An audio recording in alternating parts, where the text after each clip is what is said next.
Hello, everybody, and welcome back to the show. This episode is brought to you by The Wellness Paradigm, a holistic health coaching company shifting the way that women understand and heal their bodies. Through bioenergetic testing, functional lab testing, and functional nutrition, we uncover what traditional approaches often overlook, so you can stop healing, or stop guessing, start healing, and finally feel like yourself again. No more one-size-fits-all protocols, just real answers, deep-rooted healing, and the clarity and confidence you deserve to feel incredible. It's time to shift the paradigm of women's health. Now, on to our show. Good afternoon, Ashley. Hello, Shannon. Ashley and I have pretty much recorded a whole podcast before we even got on this, like started recording. We have some goodies for you guys and definitely a lot of alignment. So I'm excited to kind of dive in here. But Ashley is a women's weight loss coach who helps high achieving women lose weight without tracking, obsessing, or punishing themselves. And she instead focuses on nervous system regulation, intuitive eating, mindset work, and subconscious reprogramming to help them achieve the body and life they desire. So I'd love for you to tell us a little bit more on who Ashley is and how you got started in this work. Yeah, well, thank you for that intro. So, I am, as Shannon mentioned, a women's weight loss coach, but I focus heavily on the mindset.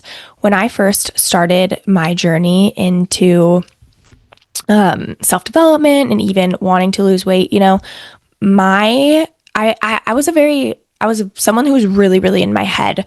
So this was in college. I gained 30 pounds and I was very confused because I was a dancer my whole life. I didn't have to learn how to go to the gym or move my body or eat healthy. I could eat Panda Express if I wanted to between dance classes. And so when I got to college and I gained all this weight, I was very confused and I didn't recognize myself. And I started to really go down a negative path of, binge eating, negative, honestly, without sugarcoating it, like just self-hatred. Like I was so focused on the physical appearance and I thought that if I changed how I looked physically, that I would make people love me or want to be my friend or whatever it may be. And so I went through college, as people do, the partying, the binge eating, all the things. And one day, I remember so specifically, I was coming home from studying abroad and I was in the bathroom mirror and I was like, I can't do this anymore. Like, I don't recognize myself. I'm so unconfident. I'm so horrible to myself. And it's interesting. Like a week later, came across a book that was like, if you want to lose weight, you need to focus on your mindset. And I was like, mindset? What do you mean? I'm just supposed to eat as little as possible and work out as much as possible, right? Like, what is this mindset work?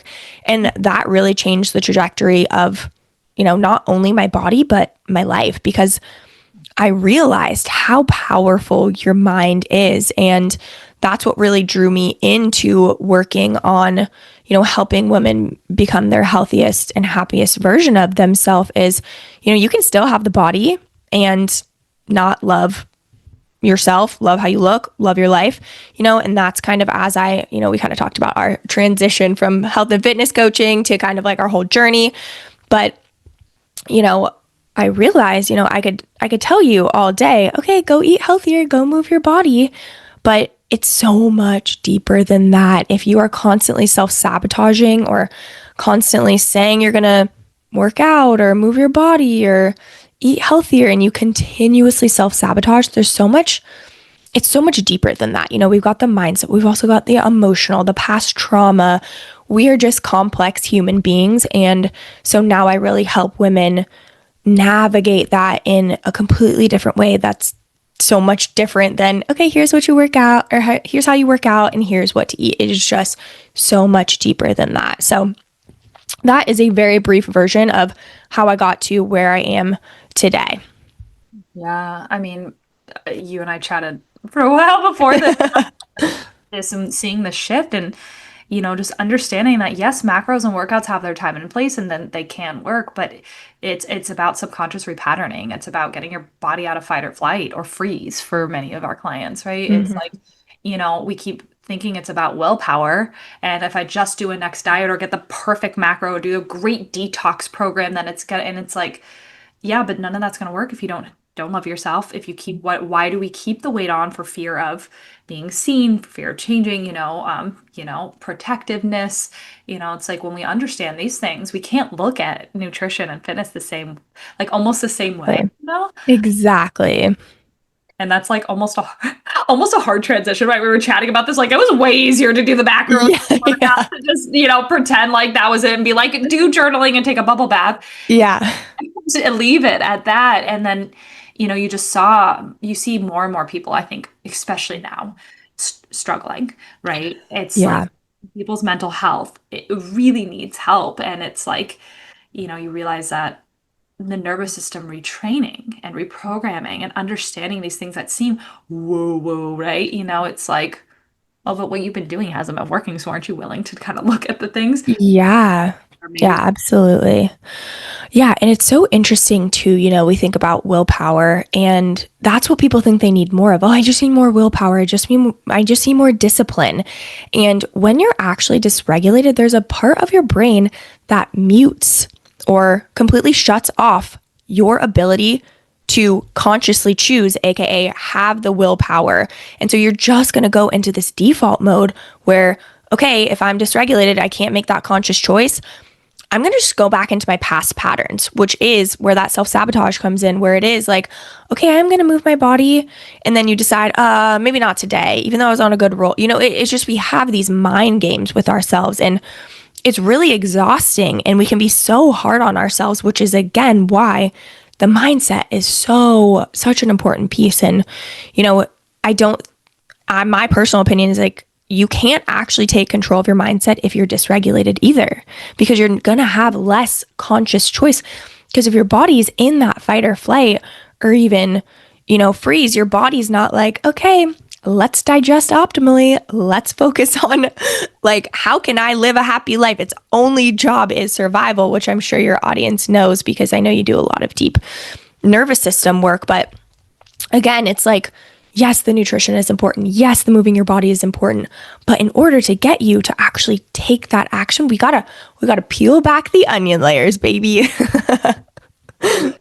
conversation every day about, peeling back layers of the onion. But I think you tapped on something really important I want to highlight for a hot sec because, your body, your digestion will forever be impaired. Like you can do as many protocols and supplements as you want and still have a sensitive tummy, in quotation IBS. You clear that anxiety, that trauma, that nervous system, whatever it is that's holding you back, oh, suddenly those gut issues magically go away, right? And it's like weight loss. I have seen people start working on this and drop 10 pounds in like a week or two. I mean, crazy amounts Yeah, of this, right? And they didn't change a damn thing. Um, and I'll also say on the flip side of this, because I do think this is important when we talk about nervous system, is if you also have a lot of dysfunction metabolically too, your nervous system is going to have a really hard time regulating. And so, we've talked about mold exposure before on, like mold exposure, like your body's going to have a really hard time fully being able to relax when it's on this constant immune overdrive, right? Same with, if you've got a ton of gut issues or detox over, so it is important to do both, which is why I love what we do. It's like I feel they sometimes get polarized. We talked about this. yeah, yeah, I'm health and fitness, or I'm just doing mindset. It's like we blending the two is the beautiful thing that they perfectly complement each other. I have so many beautiful energy workers that work with me because it's like we very much still need the physical, totally. physical people, or not physical, but my very logical, like, more fitness and health, who have never heard of the word generational patterning or mapping or whatever before, because it's like, well, can I just out supplement my way out of this, right? That's what Yeah. they know. And so it's like Hmm. blending these two, which you do, is a really beautiful thing. Yeah. Yeah, yeah. I mean, it's so powerful too, because I feel like we're not taught any of this stuff in school, obviously, even, as a female, just with our cycle, but our brain is almost like a computer system that we never learn how to navigate, right? Our subconscious programs, I feel like there's so many women that I will just say, again, being blunt, because this was me, like I hated myself because I kept self sabotaging. I kept telling myself I was going to do one thing and then I couldn't do it. And I was so hard on myself.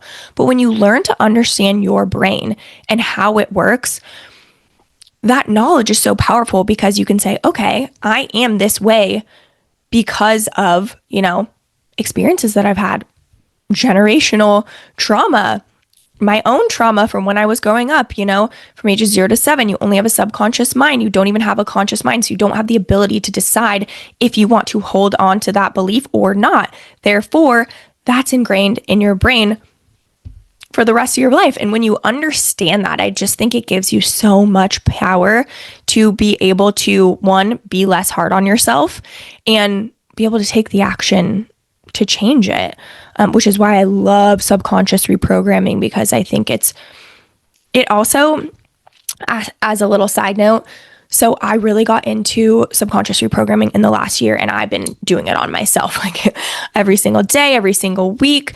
And when I clear a subconscious belief, and you essentially go back and clear past trauma.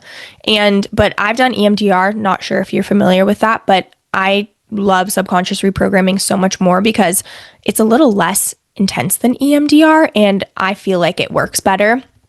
But every single time, so I have an Aura ring, and my HRV, heart rate variability, it has been like sometimes a 9. And just if you're not familiar with HRV, it's supposed to be high. You want it to be, me on a good day is like 55, and my boyfriend is like at 100. I'm like, am I just like dying over here? Like, what the heck?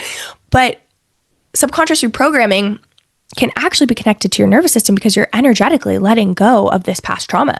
And so I would do these subconscious reprogramming sessions, and all of a sudden my HRV would spike and I would sleep amazing. And so I love how you talk about the energetics as well, and how the mind, the nervous system, the body, the energetics, it's all one. And when you learn all of these different pieces and can almost harmonize them and figure out ways that work for you, it is just so much more powerful than, okay, eat healthy and move your body.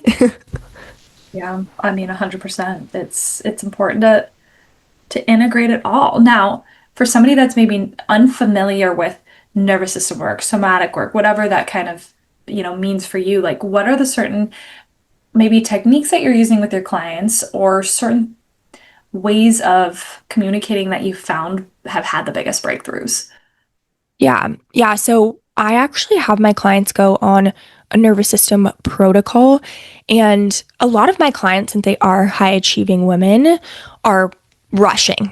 They're not typically in freeze. Sometimes they can be, but a lot of them are in fight or flight. So they're rushing. And I learned this the hard way, because I used to not even be able to fill my water bottle up without being like, oh my gosh, I need to put a podcast on because this is just taking too long. Like, that is how dysregulated I was. And, I think breathwork, one, has been so powerful for me as well. I'm not a breathwork facilitator, so I'm not going to claim to be that, but it's personally helped me. But with this nervous system protocol, it's not just about doing, one thing to calm your nervous system in the morning and one in the evening. It's about the in between. It's about noticing those times when you're like rushing to eat lunch to run to a meeting, right? It's about, in those moments, can I bring myself down to the present moment? And, I also believe that with high achieving, productivity can be masked as, or dysregulation can be masked as productivity, right? Because we are just like, I am not dysregulated. I'm a productive queen. But after being regulated, and I'm not going to sit here and say that I am 24/7 regulated, you can see it so quickly in other people. Yes, you become so much more sensitive to it. Yeah, I know. I'm like, ooh, like I can feel your energy, and let's take some deep breaths together, right? But yeah, just to circle back and answer your question, I think, again, the biggest thing is it's not necessarily about doing one thing every single day or a morning and evening routine. It's about being able in those moments that you feel those rushing moments of, okay, I'm rushing and I know I have something else to do. How can I bring myself into the present moment? And of course, there's a bunch of different techniques. You can do, a VU breath. You can stimulate your vagus nerve. You can, even just sitting outside and putting sun on your face, which is one of my favorites, to just like be out in the sun and just let it shine on your face is so comforting to me. But it's also about figuring out what works for you. Some people might not necessarily enjoy maybe even meditation or whatever it may be. And Okay, I was going to say something else, but that would take us down a whole other rabbit hole. But yeah, I think again, it's like it's in those in between moments where you feel that dysregulation that you're able to kind of bring yourself back into the present moment. And there's so many tools and modalities that you can use to do that. Yeah, I think that's important. I have a lot of guests on here speaking of many modalities of nervous system, regulation and how important it is. And everyone has their own spin, which is great. But also just being like, it's not about doing more. And it's about being, right? And it's just noticing patterns and just repatterning in the moment, which I think is really important. It's like recognizing, rewire, and, reprogram in the moment is like, it's almost like doing little baby bicep curls every time. It's like training your muscle to be like, that is not the new normal anymore. And that doesn't always happen. And, don't get me wrong, love it. Like a beautiful breathwork session. You're like, well, I'm regulating my nervous system. I did yoga 1 time a week. It's like, I love that. Yes. Yeah. And, we have to not do other things. We have to be present. We have to be willing to accept patterns that we want to change and being honest with ourselves that, these are no longer serving us. Absolutely. And, I think a lot of women's responses, well, how can I remember that if I'm, in this constant cycle? And my piece of advice is to maybe even set silent alarms on your phones. Do not have a sound on there because that is severely dysregulated, especially if it's your alarm. And so every single time you're going to be like, oh my God. So that's not going to help. But some silent alarms just to gently remind yourself like, hey, let's be in the present moment here. And to just kind of like ground yourself. Even if you're in the middle of a meeting and you have a silent alarm go off, you can take a deep breath in the moment, because there's no excuse to be like, oh, well, I don't have time to go sit outside. It's like, okay, you don't have to do that. But in the moment, you can take a deep breath and kind of, notice some sounds around you, or just kind of like sit with yourself and say a couple affirmations that you're in the present moment. Just again, really grounding yourself. So I definitely like that way. And I'm obviously biased because it's, what I help my clients with, but it's a very, no, you can't really have an excuse of I don't have time to do it because you do it while you're living your life, 100%. Like box breaths is like a simple one. And I'll tell my clients. Yeah. And I love to say, I've probably said this on 50,000 podcasts, but it's like about not being stressed. It's about how your body responds to that stress, right? And how it helps you, because as we know too, just seeing a lot of metabolic dysfunction, autoimmune issues, things like that, it's all stemming back to stress response. But it's like, no, you're not gonna, if you're in a meeting, guess what? You can take 2 box breaths. You can just hold and just take a deep breath and exhale and just like, almost shake. Sometimes I shake my hands out under my desk. Like, if I'm in just shaking is so powerful too. Yeah, this is not mine. You know what I mean? And it's like just reminding yourself of that, taking that breath, coming back to the present, can be so grounding. And it's like, again, it's like little baby bicep curls, like throughout the day. It's like your brain is remembering how to take a step back and get into parasympathetic, or not even, but just like how to just pull back a little bit. And every time you do that, it's going to get easier and easier and easier. And your brain's going to be like, I'm actually craving that now. I remember I hated meditation. You told me to meditate. I'd be like, are you kidding? I would. And I'd be like, this is a beautiful time to go through my to-do list. And then now my body craves it. It craves stillness. It craves. Exactly. If you would have told me 2-3 years ago that I would be like doing a 45-minute, just like, I actually just really want to listen to Hertz music and like close my eyes, I'd be like, yeah, no, exactly. It's so interesting because, there's a lot of people, me included, I was like, yeah, I just can't meditate. Like, just not for me. I'm like, okay, now I look back, I'm like, okay, you're dysregulated. If you can't sit down, and even if your brain is like, I still have days where, my brain is just going, but the fact that I'm still sitting in stillness with myself and allowing these thoughts to just kind of pass by, that's still going to help me feel better. That being said, it's like sometimes meditation isn't the thing that's going to help you. Shaking, moving your body, doing more somatic work, you can do that first before meditating, because we all have times where we sit down and our brain is going in a million directions. And sometimes meditation isn't the tool for that, which is what I'm really into, is finding tools that work for you. Everyone has their own toolbox. everyone has things that really do work for them. But I will say, if you're someone who's against meditation and is just like, nope, not for me, you're probably a little bit dysregulated, and that's okay. Yeah, I mean, I calling some people out because Yeah. I'll just say it like it is. If you feel like, oh, well, I just like walking and journaling and in all of these other, yoga, and that's my working out, don't get me started, is my stress relief. And it's like, that's because you're avoiding. You're avoiding doing the hard work. You're Yeah. avoiding some emotion that you don't want to bring up. There's something that's interfering that our body is like being stuck. So you do more things and it's a distraction. And I'm not saying those things aren't beautiful and they don't have their time Yeah. and place, but sitting with the thoughts, that's the Yeah. hard stuff. Yeah. That's hard. That's That's hard. tough. Sitting, feeling that emotion in your body, that's very challenging, especially from generational trauma. So much of our emotions are not our own, and we're the ones that have to deal with it. And, it can be hard work, but on the other side of that healing is honestly magic. Subconscious reprogramming, nervous system regulation, I am a different human.